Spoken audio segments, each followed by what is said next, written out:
اللہ اللہ اللہ۔ یہ جو موقع آتے ہیں نا شب برات کے، شب قدر کے، یہ بنیادی طور پر اللہ تعالیٰ کی طرف سے دی ہوا موقع ہوتا ہے کہ چلو تمہیں چانس دیتے ہیں، پابندی کوئی نہیں، لیکن رب کی طرف سے نا موقع ملتا ہے، چلو تمہیں ایک موقع دیتے ہیں، چلو اپنے آپ کو کلیئر کر لو، تمہیں موقع دیتے ہیں۔ یا اللہ کیا کرے، کچھ بھی نہیں، آ کے نا سچے دل سے 2 رکعتیں پڑھ کے توبہ کرو، عرش کا مالک پچھلے سارے معاف کر دے گا۔ ان لوگوں کی باتوں پہ نہ جائیں جو بلا وجہ پریشان کرتے ہیں لوگوں کو۔ شب برات کا حوالہ بھی نہیں مل رہا، حالانکہ ترمذی شریف میں حدیث موجود ہے، سیاستہ کی روایت ہے ترمذی میں۔ پہلے کہتے ہیں سیاستہ سے دکھاؤ، جب سیاستہ سے مل گئی تو آپ اور کدھر جانا ہے۔ اور ابن ماجہ میں موجود ہے مولا علی کی روایت، اور ذرا ترتیب دیکھیے گا، یہ ترمذی کی حدیث ہے، اور امام ترمذی نے تو پورا باب باندھا ہے 15ویں شعبان پر، پورا باب۔ اب تمہاری مرضی ہے اگر تم نہیں بات کو سمجھنا چاہتے، لیکن میں نے پہلے بھی کہا تھا پھر کہتا ہوں، اگر ہمیں کوئی شخص کہتا ہے کہ شب برات کو اٹھ کے نفل نہ پڑھو، تو بھائی نفل ہم نے پڑھنے اللہ کی رضا کے لیے، ہمیں کسی بندے سے ڈگری لینے کی ضرورت نہیں، نہ تو ہمارے اور رب کے درمیان معاذ اللہ کوئی وسیلہ ہے کہ تو کہے گا تو پڑھیں گے، جب دل کرے گا پڑھیں گے، اور جتنے دل کرے گا پڑھیں گے۔ ہم تو نفل کہہ رہے ہیں اس کو، ہم نے کب کہا ہے ضروری ہے جو عشاء پڑھ کے سو جائے فجر تک سویا رہے، ہم اس کو گناہگار نہیں کہہ رہے، لیکن یہ ضرور کہیں گے کہ گولڈن چانس مس کر دیا اس نے چانس مس کیا ہے، یہ تو اللہ کی رحمت کا موقع تھا۔ حضرت سیدہ عائشہ صدیقہ رضی اللہ تعالی عنہ ارشاد فرماتی ہیں کہ شعبان کی 15ویں رات تھی، یعنی شب برات کی رات، فرماتی ہیں شعبان کی 15ویں رات تھی، میں نے اچانک نظر ڈالی تو حضور میرے بستر میں تھے، پھر میری نظر پڑی تو حضور نہیں تھے، میرے دل میں گمان آیا، خیال آیا کہ شاید کسی اور زوجہ کی طرف حضور کا میلان طبع ہو گیا ہو، وہاں تشریف لے گئے ہوں۔ فرماتی میں اٹھی باہر گئی تو نبی کریم علیہ السلام جنت البقیع میں تھے، قریب ایک جگہ پہ حضور دعائیں مانگ رہے تھے۔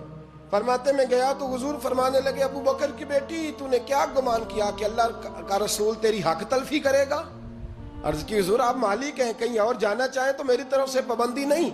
کہتی ہے وہاں کھڑے کھڑے میرے رسول کریم نے بیان فرمایا، یہ ترمذی کے لفظ ہیں، حضور نے فرمایا عائشہ یہ شعبان کی 15ویں رات ہے، مدینے میں سب سے زیادہ بکریاں بنو کلب کا قبیلہ پالتا تھا، فرمایا آج کی رات بنو کلب کے قبیلے کی بکریوں کی تعداد کے مطابق اللہ میری امت کے لوگوں کی بخشش فرما دے گا۔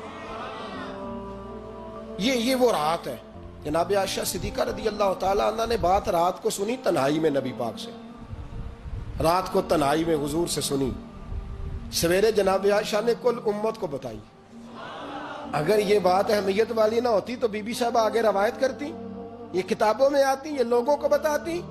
حضرت عائشہ نے روایت کیا اور مولا علی شیر خدا نے تو کھل کے کہا، ابن ماجہ میں حضرت علی سے پیار کرنے والوں کے لیے الگ عنوان، مولا علی نے کھل کے فرمایا شعبان کی 15ویں رات کو رات عبادت کرنا اور سویرے روزہ رکھنا۔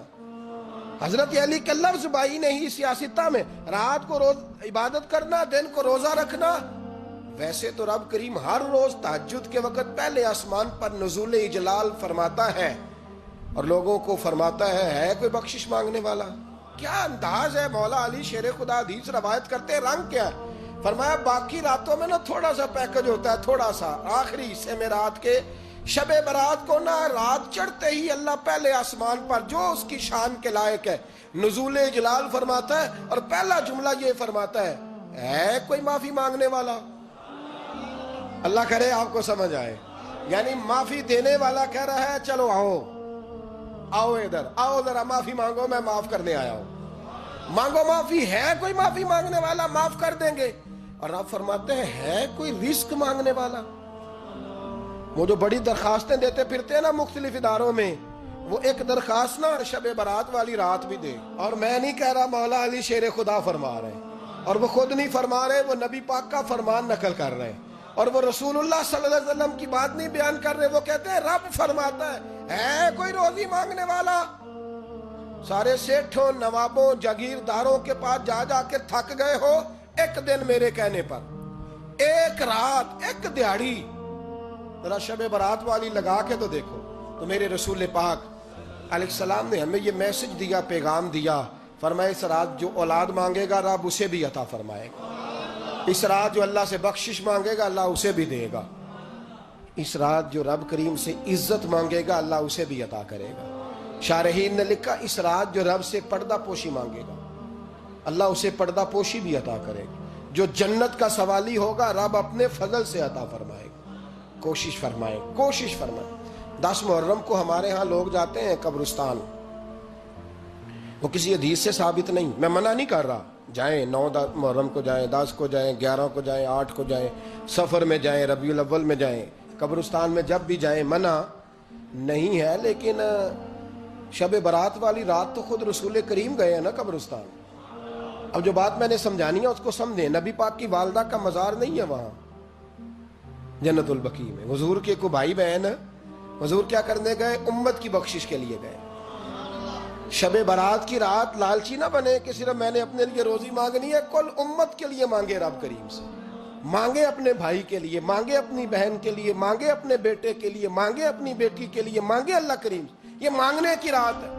پچھلی راتی رحمت رب دی کرے بلند آوازہ، بخشش منگن واریاں کارن کھلا جے دروازہ، آئیں اللہ کی بارگاہ میں اس رات کو کھل کے دعا مانگیں۔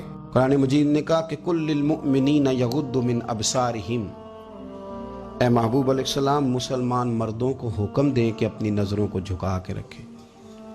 آگے جا کے عورتوں کے لیے بھی کہا کہ مسلمان عورتوں کو بھی حکم دیں کہ اپنی نظروں کو جھکا کے رکھیں۔ یہ جو نظر ہے نا، اللہ کے پیارے رسول علیہ السلام نے فرمایا یہ شیطان کے تیروں میں سے ایک تیر ہے، شیطان کے تیروں میں سے ایک ہے۔ یہ تیر جو ہوتا ہے نا یہ بس نکلتا ہی ہے، دوبارہ واپس نہیں آتا، اور جہاں جاتا ہے جا کے لگ جاتا ہے۔ یہ جو نظر ہے نا، نظر یہ گمراہ کر دیتی ہے، پہلے نظر بھٹکتی ہے پھر ذہن بھٹکتا ہے۔ کہا نظریں جھکا کے رکھو، جھکا کے۔ کیا کریں؟ مرد کو یہ کہہ دیا جائے نظر جھکا کے رکھ۔ ہمارے ہاں تو بہت سارے لوگ ہیں جن کے اندر ایک لیڈر پایا جاتا ہے، انہیں تو گلی سے گزرنا، ادھر بھی دیکھنا ادھر بھی دیکھنا، سلوٹ کرنے، سلام کرنے، کی حال ہے، کیسے ہو، کدھر ہو، تو اندر ایک لیڈر ہے، تو وہ لیڈر تو نظر جھکانے نہیں دیتا۔ ہم نے تو کمان کرنی ہے پورے علاقے کی۔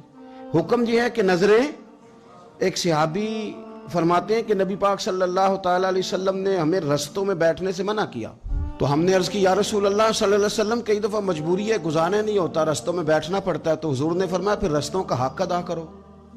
یا رسول اللہ رستے کا حق کیا ہے؟ فرمایا ایک تو آنے جانے والے کو سلام کرو، اور دوسرا یہ کہ رستے سے تکلیف دہ چیز کو ہٹاؤ، اور پھر فرمایا کہ بھلائی کا حکم دو اور برائی سے منع کرو، اور پھر فرمایا کہ رستے کا حق ہے کہ رستے میں رہنا ہے تو نظریں جھکا کے رہو۔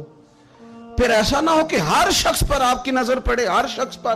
رسول کریم صلی اللہ علیہ وسلم نے نظر کی حفاظت پر زور دیا، اور عورت کے لیے بھی یہ حکم ہے کہ وہ بھی نہ دیکھے غیر محرم کا چہرہ، اس کو بھی اگر شہوت کے ساتھ وہ دیکھے گی تو وہ بھی اتنی ہی مجرم ہے۔ عورت بڑی با پردہ ہے جی، بڑی با پردہ ہے، مثلا کس طرح کی با پردہ؟ کہتے برقع پہنتی ہے اور سویرے نکل جاتی ہے بازار، ہے ویسے با پردہ، آتی شام کو ہے۔ عورت کا با پردہ ہونے کا معنی یہ ہے کہ برقع پہنے اور جہاں مرضی جائے۔ با پردہ ہونے کا معنی تو یہ تھا کہ وہ ضرورت کے سوا گھر سے باہر نہ نکلے، بڑی ضرورت ہو، بڑی ضرورت جو بغیر نکلے کام ہو ہی نہیں سکتا، اس وقت وہ گھر سے باہر جائے گی۔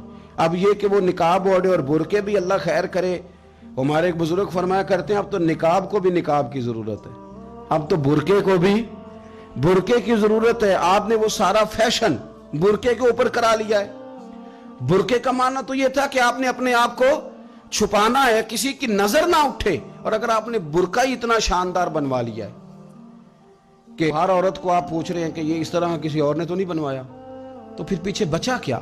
تو میرے رسول کریم صلی اللہ تعالی علیہ وسلم نے فرمایا کہ پہلی دفعہ کسی کی کسی جگہ نظر پڑ گئی تو وہ معاف ہے، لیکن حضور نے فرمایا دوسری دفعہ جس نے نظر کی اس نے بالقصد اور بالارادہ کی۔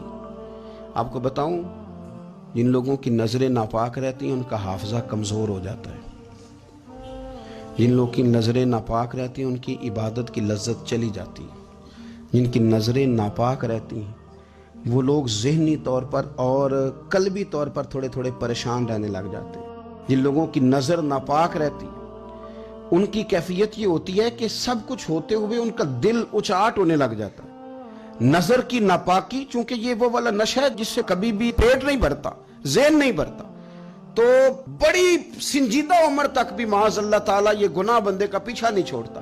نظر کی صفائی میرے نبی پاک علیہ السلام نے فرمایا. مسند امام احمد بن حنبل میں کیا خوبصورت لفظ ہیں. حضور نے فرمایا تیری نظر اگر کسی جگہ پڑ گئی تو واپس کر لے اور اللہ سے ڈر جا.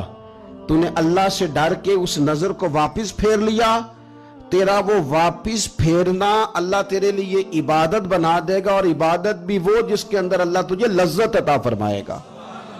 عبادت بن جائے گا, اور عبادت بھی وہ جس کے اندر اللہ تعالیٰ لذت پیدا کر دے گا. تجھے قرار نصیب ہوگا کہ میں نے عبادت.